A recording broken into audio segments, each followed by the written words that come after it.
Kalau benar-benar ingin anda sukses dunia akhirat, harus kita percaya sepenuhnya takdir. Kuncinya di situ. Percaya sepenuhnya takdir. Takdir itu menjadi salah satu rukun iman. Tapi banyak di antara kita yang belum percaya sepenuhnya soal takdir. Dan kita sifat manusia, mohon maaf, suka tidak adil. Contoh, kalau Allah berikan karunia, nikmat, pertama kita lupa bersyukur. Yang kedua, kita tidak pernah berkata sama Allah, ya Allah, kenapa aku dapat nikmat ini? Tapi sebaliknya, kalau kita diuji oleh Allah, kita kurang sabar dan kita bertanya sama Allah, ya Allah, kenapa saya diuji? Faham tak? Kalau kita dapat nikmat, ada enggak orang-orang yang lulus misal ujian, dia berkata, ya Allah, kenapa saya lulus ujian? Tak pernah. Tapi kalau dia tidak lulus, dia bilang apa? Ya Allah, kenapa saya tidak lulus? Ketika ditimpa musibah, dia selalu merasa nyesal atau merasa sakit hati, tersinggung. Berkata sama Allah, kenapa saya diuji? Padahal saya orang baik. Saya jaga salat, saya berusaha mendekat sama Allah. Tapi saya merasa bertambah berat ujiannya. Tapi sebaliknya, ketika diberikan nikmat, dia tidak pernah menyebutkan, ya Allah, kenapa saya mendapatkan nikmat ini? Kayaknya si fulan lebih fantas mendapatkan nikmat. Itu tanda manusia tidak adil, tidak bersikap adil. Makanya subhanallah, semakin anda mantap imannya terhadap takdir, semakin hidupmu jadi nikmat. Saya kasih contoh. Tidak ada persoalan masalah takdir baik. Itu bukan masalah bagi kita.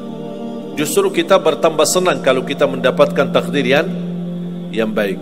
Tapi yang menjadi persoalan bermasalah bagi kita adalah takdir buruk. Ketika ditimpa musibah, ketika ada ujian, ada sakit, kesulitan, penghasilan yang tidak mencukupi, dan banyak masalah keluarga, masalah rezeki, masalah sama majikan, masalah di kerjaan, itu yang membuat banyak beban fikiran. Tapi kita harus tahu, sebenarnya walaupun takdir itu ada baik, ada buruk, kenyataannya buruk, nampaknya buruk, tapi hakikatnya baik. Hakikatnya baik. Tapi kapan kita bisa tahu takdir yang buruk ini bisa menjadi baik bagi kita? Belum tentu sesaat terjadi ujian itu. Bisa jadi belakangan, bahkan bisa menjadi sekian lama baru kita tahu dan sadar ternyata takdir itu baik bagi kita.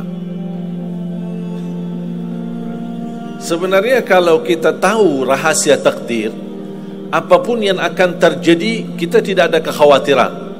Karena kita tahu sesudah ujian ini pasti ada sesuatu kebaikan. Dan yakini Bapak Ibu, Allah subhanahu wa ta'ala maha baik. Allah tidak senang menyusahkan hambanya. Tapi kadang-kadang proses untuk menuju kebaikan ada kesulitan dan tantangan. Berarti intinya apa? Apa yang saya ingin sampaikan, jangan ada yang merasa sakit hati atau merasa tersinggung ketika menghadapi ujian, merasa belum terkabul keinginannya. Allah sudah kabulkan. InsyaAllah tidak ada di antara kita yang ditolak doanya. Cuman kita mohon maaf kadang-kadang buru-buru, ingin selalu semuanya cepat. Kadang-kadang kalau terlalu cepat apa yang kita inginkan kita dapat, itu bahaya juga. Makanya jemaah sekalian, kunci anda sukses dunia akhirat, percayalah takdir. Dan semua takdir itu baik, tapi kita belum tahu rahasianya.